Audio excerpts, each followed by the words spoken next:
याचना नहीं अब रण होगा, जीवन जय या कि मरण होगा। जी हाँ, कुछ इसी अंदाज में हैं कांग्रेस के युवराज राहुल गांधी। लोकसभा की सदस्यता गंवाने के बाद राहुल के तेवर बदले बदले से हैं। अब गांधी आर या पार के मूड में दिख रहे हैं।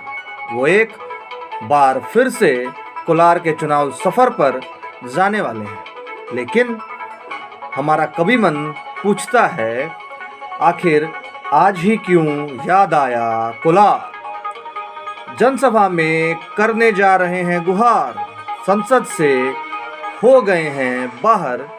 जी हाँ, राहुल गांधी इन दिनों कुछ ऐसे ही हालातों से गुजर रहे हैं।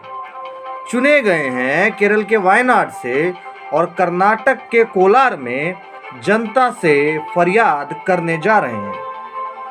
अभी अभी तो खत्म हुई थी उनकी भारत जोड़ो यात्रा, अब नहीं बचा लोकसभा का आसरा। 2024 के आम चुनाव की बिछ गई है बिसात, सभी पार्टियां ताल ठोक कर दिखा रही हैं औकात। राहुल गांधी की राजनीति व राजनीतिक कैरियर अब सवालों के घेरे में है। गुजरात के सूरत सेशन कोर्ट से उनके खिलाफ फैसला क्या आया, उनकी तो पैरों तले की राजनीतिक जमीन ही खिसक गई।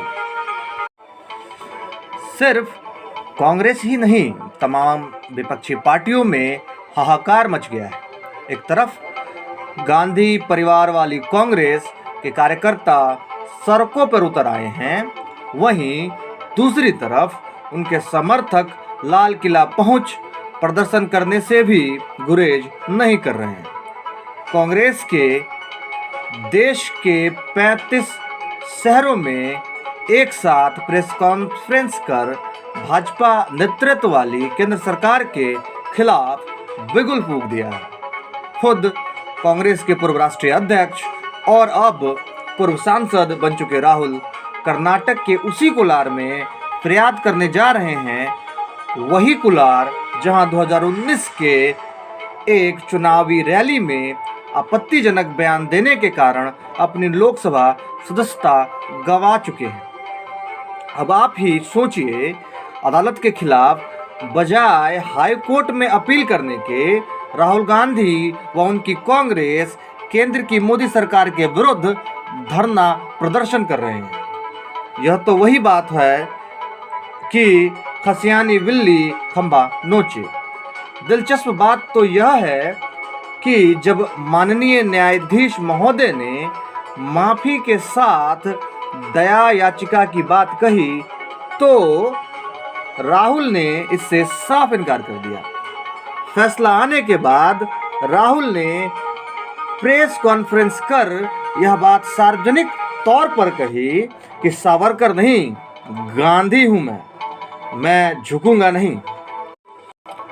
राहुल के इस स्टैंड से कांग्रेस 2024 के आगामी लोकसभा चुनाव में पॉलिटिकल माइलेज लेने के गुनागणित में जुट गई है। वहीं भारतीय जनता पार्टी इस मौके का राजनीतिक लाभ उठाने में लग गई है। भाजपा इसे ओबीसी वोट बैंक में सेंध लगा भुनाने की राजनीति में जुट चुकी है। इस बाबत बीजेपी के राष्ट्रीय अध्यक्ष जेपी नड्डा ने कांग्रेस पर हमलावर होते हुए कहा कि राहुल गांधी का अहंकार बहुत बड़ा और समझ बहुत छोटी है। अपने राजनीतिक लाभ के लिए उन्होंने पूरे ओबीसी समाज का अपमान किया, उन्हें चोर कहा। कांग्रेस के नेता राहुल गांधी को तथ्यों से पड़े और मनगढ़ंत आरोप लगाने की आदत है। लेकिन इस पूरे प्रकरण में बड़ा सवाल यह खड़ा होता है कि कोर्ट से आए इस फैसले को कोर्ट में चुनौती देने के बजाय कांग्रेस इसे लेकर सड़क पर क्यों उतर आई है। शुद्ध रूप से एक कानूनी फैसले को क्यों राजनीतिक मुद्दा बनाया जा रहा है। क्या इससे पहले देश के संसदीय इतिहास में कभी किसी विधायक या सांसद की सदस्यता नहीं गई है? आइए आपको बताते हैं और दिखाते हैं कि राहुल गांधी से पहले भी देश और राज्य के किन किन सांसदों एवं विधायकों की सदस्यता रद्द की गई है। अगर बात आंकड़ों की करें तो भारत के विभिन्न राज्यों उत्तर प्रदेश, झारखंड, कर्नाटक, बिहार, तमिलनाडु, केरल, हरियाणा जैसे सभी छोटे बड़े राज्यों के विभिन्न बड़े छोटे नेताओं की सदस्यता जाने की पूरी रिपोर्ट है। अगर हम बिहार की बात करें तो बिहार के कद्दावर नेता, पूर्व मुख्यमंत्री और केंद्रीय मंत्री रहे लालू प्रसाद यादव की सदस्यता 2013 में उस वक्त चली गई जब उन्हें चारा घोटाला का दोषी माना गया। इसी तरह अगर हम बात दक्षिण भारत की करें तो तमिलनाडु की मुख्यमंत्री रही जयललिता की सदस्यता 2 बार छीन गई। पहली बार 2000 ईस्वी में जब उन पे भ्रष्टाचार का आरोप साबित हुआ, दूसरी बार 2014 में जब उन पर आय से अधिक संपत्ति का मामला साबित हुआ।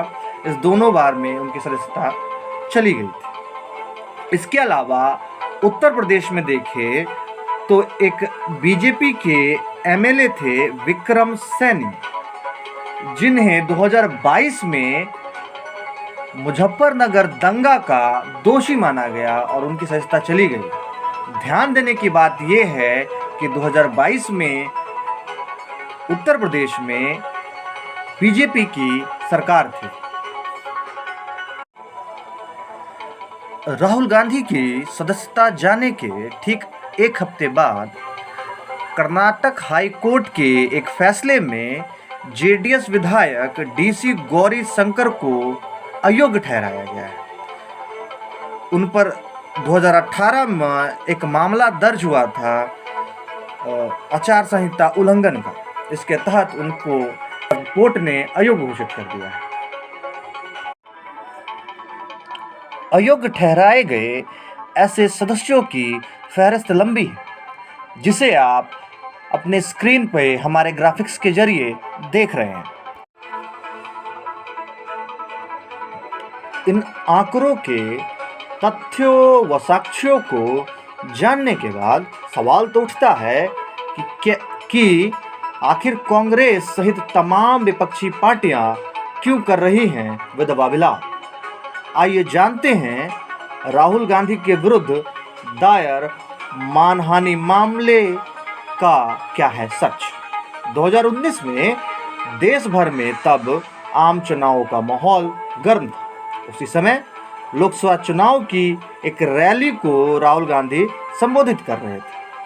उसी चुनावी संबोधन में उन्होंने एक जाति व समुदाय विशेष के खिलाफ एक विवादास्पद बयान दे दिया था।